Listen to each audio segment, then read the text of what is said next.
भर में कोरोना से सबसे ज्यादा मुतासरा रियासत महाराष्ट्र ही है। महाराष्ट्र में एक दिन में 63,309 नए मामले सामने आए, जबकि 985 अफराद की मौत हुई। अब तक मजमूई तौर पर 67,214 अफराद की मौत हो चुकी है। सिर्फ मुंबई में 4,926 नए मामले सामने आए हैं। 78 लोगों की मौत की खबर है। मुंबई में मजमूई तौर पर 12,000 से ज्यादा अमवात हुई। महाराष्ट्र में रिकवरी रेट 83% है, लेकिन कोरोना के फैलने की रफ्तार भी तेज तर है।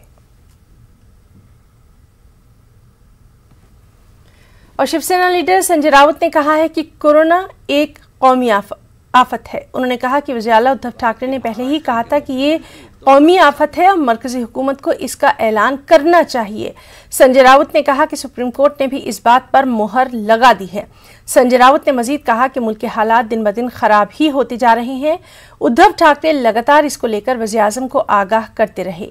संजय राउत ने कहा कि अब जिस तरह से कोर्ट इस पूरे मामले पर सख्त हुआ है, उससे यकीनन मुल्क को कुछ न कुछ फायदा होगा। ये राष्ट्रीय आपदा ही है। आपको मालूम होगा कि महाराष्ट्र के मुख्यमंत्री उद्धव ठाकरे साहब ने देश में पहली बार ये कहा था ये नेशनल कैलेमिटी है, उसको राष्ट्रीय आपदा घोषित करो। इस प्रकार का सूचना और खत प्रधानमंत्री जी को लिखा था। आज सुप्रीम कोर्ट भी महाराष्ट्र के मुख्यमंत्री की जो भाषा है, या उनका जो सुझाव है, उसका ऊपर मोहर उठा रही है। गुजरात के